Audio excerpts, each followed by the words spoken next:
নমস্কার বন্ধুরা, আমি রাজীব ভানুরাজ টিউটোরিয়ালে আপনাদের সকলকে স্বাগত জানাই। আজকে আরেকটি দরখাস্ত ভিডিও নিয়ে উপস্থিত হলাম। আজকে দরখাস্তটির বিষয়, ইটের ভাটায় কাজ করি, রেশন কার্ডের সঙ্গে ফিঙ্গারপ্রিন্ট লিংক হচ্ছে না, বিকল্প পদ্ধতিতে রেশন পাওয়ার আবেদন। তো বন্ধুরা, এই দরখাস্তটি লিখে দেখানোর জন্য আমার এক সাবস্ক্রাইবার আমায় বলেছেন, তো চলুন দেখে নিই কীভাবে দরখাস্তটি লেখা যায়।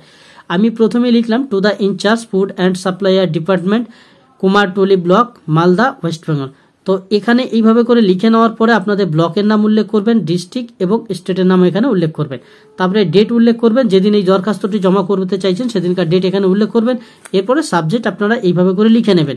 এরপরে জানাচ্ছেন, স্যার আপনার কাছে আমার বিনীত আবেদন, আমি সমীর দাস, পিতা বিজন দাস, গ্রাম, পোস্ট অফিস, থানা, জেলা ইত্যাদি। অর্থাৎ আপনি আপনার নাম ও ঠিকানা এখানে ব্যবহার করবেন।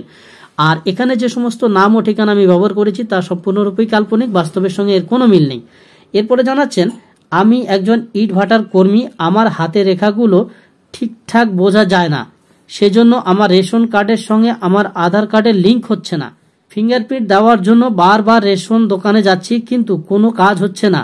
আমার রেশন কার্ড নম্বর এত। আপনার রেশন কার্ডের নম্বরটি এখানে উল্লেখ করবেন।